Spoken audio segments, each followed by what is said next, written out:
well, all set up on first drive. Milo and Pip. Pheasant and partridge today, obviously. So I just have a river in front of me, guns are on the other side, so me and Tasha and one other picker-upper are going to hunt out like the wood behind them all, because quite a few birds came over here last time. So yeah, that is the plan. So funny, I remember when I first started doing photography in the field, and in November it used to be absolutely freezing. You'd have like 3 jackets on, gloves, hats, everything. Now, no jacket. Good old bit of global warming. It's blooming warm today. I feel like winters have just gone now.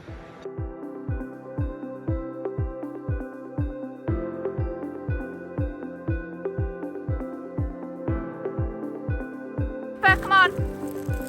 Good girl! I have actually just written an article about picking up for Scribe Hound, who I write for. I do 1 article a month for them. So yeah, I do 1 article a month for them, and I've just done 1 on picking up. I found it quite interesting to write because obviously I've just started being paid to pick up, so I'm not a professional, I'm a beginner if anything, but I have spent a lot of days in the field with Tasha and some other picker-uppers that I know, and obviously grown up in like grouse, so I spent quite a lot of time with picker-uppers, and I find it very interesting because I think especially before I got involved with Tasha, I was like, oh, it's just an easy day, you go out with your dogs, you pick a few birds, but in reality there's almost like an etiquette to it, I think. Like, obviously you have to respect the guns, and if they have dogs you let them pick their birds because they've paid for the day. You generally don't let your dogs run riot during a drive, if you can help it, because it's not the best. It distracts the guns, it distracts any dogs on pegs. There's lots to it. Like, I've written all about it in that article, so if you want to go read it, go and subscribe. I will put a subscription link in the description that you can follow. Then the different dogs, like the different ways that they work. Again, with Tasha, she's obviously got golden retrievers, labradors, springers and Vizslas, so 4 very different breeds. They work in completely different ways. Even with my 2, like getting a cocker as opposed to a labrador, very different. And then there's different scents, blood scent, shot scent, with birds that have been hit. So yeah, it's just, I find it interesting. So I hope my article is received well by fellow picker-uppers. But no, I just wanted to give like a basic guide, I think, to what the day is about, what it involves, and that it is a proper job. Like, you are getting paid by the estate, you're there to do a job and a service for the guns. You provide a lot of the bag because you obviously pick the birds, so you need to take it seriously. You need to try and get as many birds as you can. Obviously you don't want birds to be wounded, and left out in the field as well. So yeah, it is a very important job on the day, and I hope I've done it justice. Come on! Pip, fetch it! Come on! I know it's a big bird. Good girl. I was thinking I was going to have quite a quiet drive there. Actually, I had quite a few of them, which is good. Hunted nicely. That's a nice one, so is Pip. Pippity Pip, you're on a lead. Because you're a monkey. And you just need to learn to sit still, don't you? Sit. 2. So we're just sitting this out. They're doing a return drive, so we can't really go and sit out because obviously they're just going to turn around. So we're just sitting it out and sitting in the car.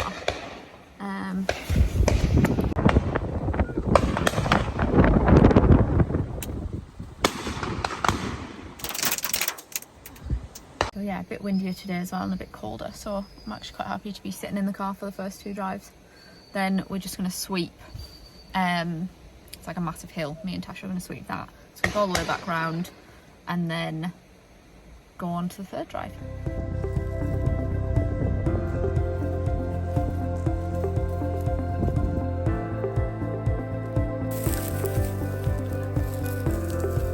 then. Milo, come. Come. Come here. Good lad. Ed. Good lad.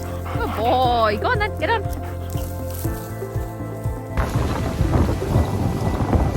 Wave, Tasha. Wave.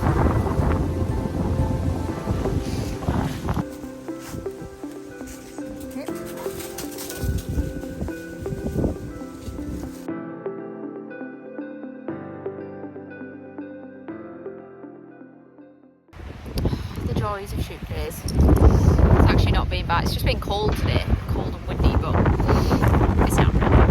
On the last drive as well, which means everything gets wet. Oh my god. Everything gets wet on the last drive. It's just not what you want. And it's just super windy. So now I have to put the dogs in the car wet and all my clothes in the car wet. It's actually the perfect timing to be hunting in a forest because it's chucking it down out of the forest. At least like this, you stay dry. So yeah, quite like these drives, to be fair, in the woods. It's usually like eerily silent, but it's just good terrain for the dogs to work. Quite tricky. So yeah, it's just good. It's interesting, something different. Come on then.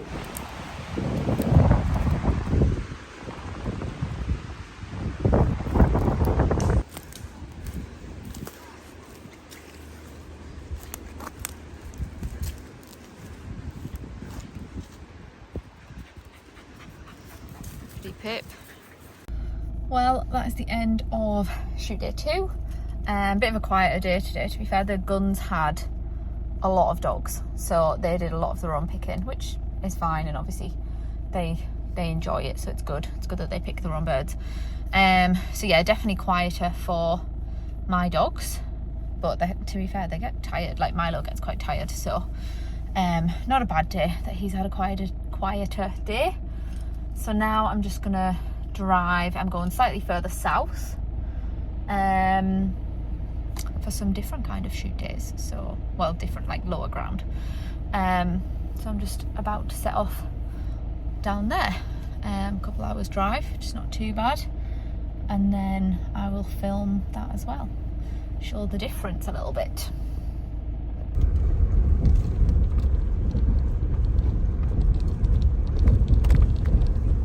So, different place today, different location, slightly further south, so it's more like crop cover instead of like woods and brackeny areas, it's more crops. So just walk down this hedge, kind of technically down, just to flush any birds out, and then I'm going to walk into this field and then wait until the drive's over and do some picking up. It's very windy today, and I think it's actually colder in the south than it is in the north, so I don't like the cold. I've got like 3 layers on of just different jackets.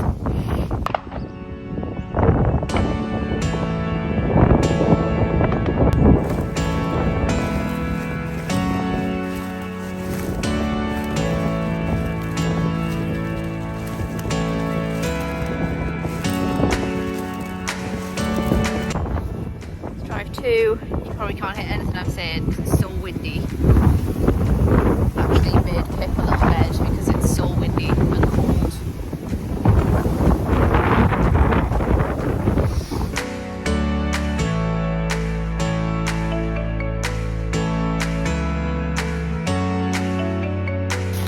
And last drive.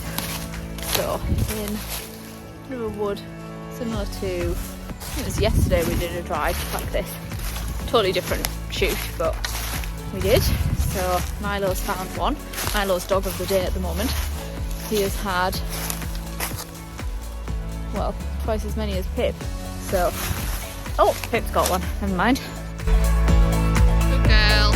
Milo. Good girl.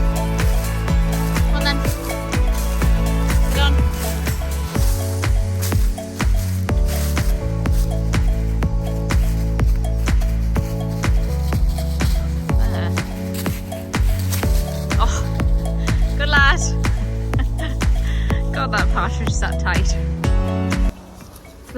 Milo. I could see the partridge sat in the leaves. I didn't know if it was hit or not, but it just sat tight. He circled it about 5 times and it just sat there, still as it could. But it got away, so must have been unhit. Day number 4, final day of the week. Safe to say I'm quite tired, and the doggy's quite tired. So final day. I think it's going to be a bit of a bigger day actually. So that's good because we have had a few quiet days. So good for the dogs, and it means that my Sunday tomorrow will be easy as anything because the dogs will just sleep all day. So I am looking forward to that.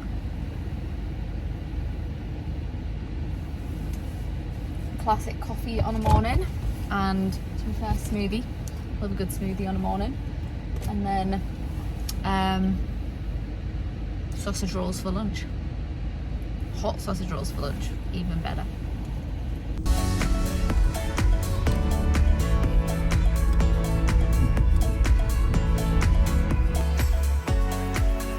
Heel copy.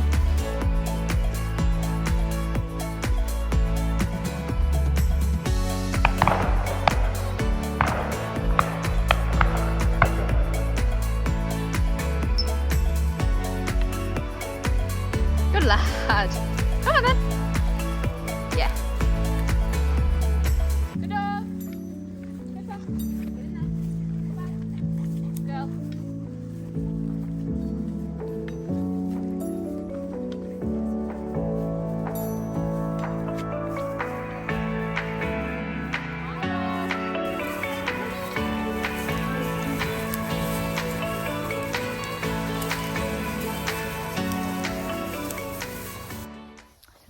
On sit second to last drive of the day. It's been really cold today again. It's like -2 this morning, but in the sun it's quite nice. But no, the dogs have had a good day. They've had a busy day, which is good. No, just sat chilling. I think Pip has a toe that's like higher than the rest of her. She's probably injured it in earlier life, but I think it's bothering her today, so they'll have some TLC tonight and then a day of doing nothing tomorrow, because I think they need it after 4 days. Milo has pooped. So yeah, tomorrow they'll just have a day of resting, which is quite nice, as will I. So this is Milo's first ever water retrieve onto like a live bird. I was a little bit hesitant to put him in because for one, it was really cold. 2, obviously his first one, and 3, as you can see, it's got quite tall walls, so the only place he could get back out is where I'm stood. So I rested my phone on the wall just to make sure I could help him if he needed, which I mean, as you see, he just plops into the water. He has no fear of water, he loves it. And he did do really well, but I did at the end have to just drop my phone and help him because he couldn't get his back legs onto anything stable to get himself out, so I just had to help him and get him out. But after that, I think he retrieved another 3 out of this pond. I think one thing I am learning with water is if you're not comfortable or your dog's not comfortable, just don't do it. It's not worth it. We had an incident with another picker-upper's dog this season because the water was really high, and I think since then all of us have just been like, it is not worth it. So I am quite hesitant with water, less so with Milo, more so with Pip because she's so small. As you can see, I had to just put my phone down.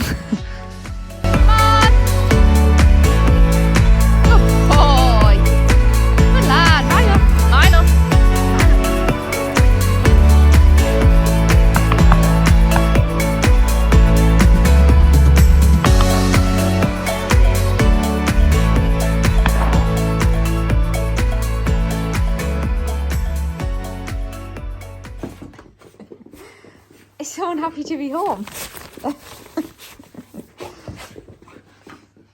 Considering she's now lame on this leg, she's very happy to be home. I think it's probably because it's tea time as well. Oh, is that right? That's Pip's happy sound. She's so funny. So, just got back from 4 days of picking waking up basically. It's tea time for the dogs. A very late tea, to be fair to them. Although they did have some cheeky chicken nuggets on the way, because it's 9 o'clock currently and their tea time is 6 o'clock. Okay, sit. Oh, okay. Go on, Milo. Milo, good boy. So yeah, just got back. I think Pip is lame on one leg. She has a toe that's like that, it like sticks up, and I think she caught it today. So yeah, but they've got 2 days of rest now, 3 days of rest even. So they're both looking very skinny. For anyone who thinks that working dogs look too thin, these two get fed probably twice as much food at the moment because they are working, and they still, like, look at her. They just never stop. Like, they just run around constantly. And I mean, she's got a full bowl of food. She's also not the best eater. She takes her sweet time to eat. So yeah, they'll get filled up, feed them up over the next few days before they have to do anything else. Get them patched up tonight. I might film doggy daycare, as I call it, because after every shoot day I check them over, check their feet, check their ears, put antiseptic powder on anything that needs it. I've actually just ordered, I have a dog first aid kit anyway, but they've started doing like a spray on antiseptic, so I've ordered some of that as well. I put a type of powder in their ears as well, because Milo's prone to yeasty ears, which is lovely, but it's just from being wet and, you know, so yeah, we'll do doggy daycare and then they will both sleep all night, I imagine. But I think they're happy to be home. These are scratched up. They're all right.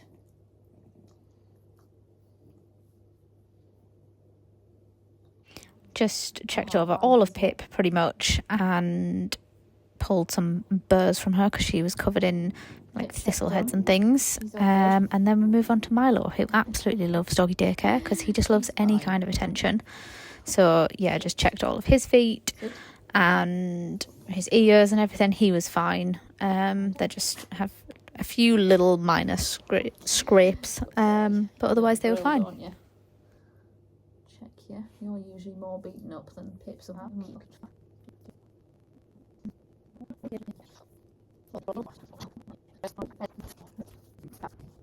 Bedtime.